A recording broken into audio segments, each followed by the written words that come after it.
That could be your song, who knows? Now, while some of us like visiting the local travel agent to book a holiday, it is becoming increasingly easier to book a vacation online. But with so many websites at our disposal, how do you maximise your chance of getting the best deal? Here to help is Quentin Long from Australian Traveller magazine. Quentin, what kind of things do you suggest potential travellers know before they start booking a holiday? Number one thing is do your homework. Absolutely understand seasons, because that's going to influence the prices you're going to pay. So, for example, is it high season, is it low season?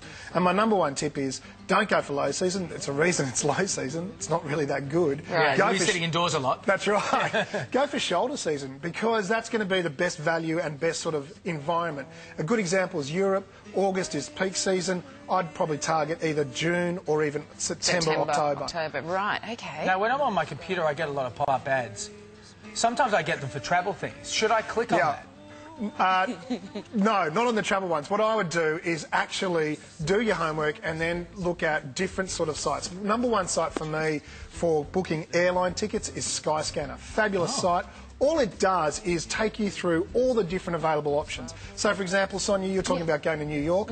You can put in Sydney to New York and it'll give you all the flights all to different airports in New York and range them by how much it costs. It's a really, really cool tool. Wow, they don't charge you for it, and it's really, really effective. The other one that's very similar is Kayak, spelt with a K-A-Y-A-K. Yeah. A really good tool to use, particularly for North America. If you want to kayak to America.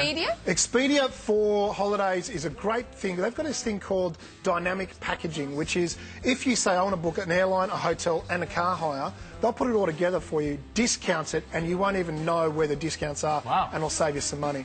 Another quick tip, sorry, I'll jump in there, is join up to every single newsletter. You'll get loads of spam, but put up with it, because when it comes time, I'm ready to book a holiday, you'll have all these deals in your inbox. The other one is sign up to the loyalty schemes. Hotels.com have this fabulous deal where if you book 10 nights, the 11th night is free. So for frequent travellers or frequent bookers, it's a really good sort of loyalty scheme that they've got going as well. Yeah. Well, what about if you're a last-minute booker? Say you go, oh my God, the holidays are coming up. Can you still get a killer deal, or is that a myth? Yeah, you can, but you've got to be lucky and very, very flexible.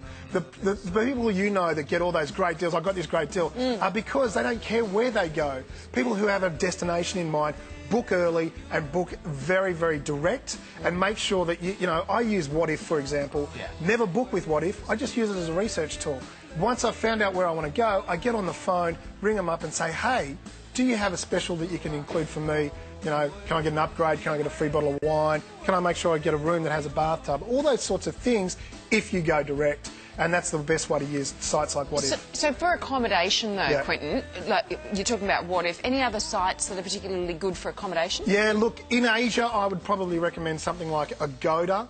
I think they're very, very good. Asia Rooms is another one. In the States, Expedia is probably the best. In the UK, Last Minute's got a great sort of offering there. So it does come down to each geography has a different offering. They all have global sort of presences, so you can use them for any country, but you'll learn over time which one's best for which. What If, by far, is the best in Australia. And it's cheaper. You'll get the best deals doing this, but then by going through an agency. I've got to say depends. Right. It depends on where you're going and how complex an itinerary you've got. So, for example, for somewhere like South America, I would probably use a travel agency just in case I don't know or something happens, and they're very helpful that way. If I'm very comfortable, New York, Europe, I would probably book direct through a website. It's really much more cost effective and actually going to save you a lot of time and hassle. So just quickly, cue top tips. Book direct, do your homework, make sure that you know when the seasons are, and use the internet. It's a great tool. Awesome. I love this internet you keep talking about. It's so timely too. Everyone's booking for Christmas at the moment, I think. Yeah, are you? Have you booked anything? Booked? Yeah, we're going to Palm. Well, I'm not telling you what we're doing. Hey, let's see. Here's Amelia Adams. She's probably booked her holiday as well. What's happening over there, Amelia? I wish, David, I wish. Good morning.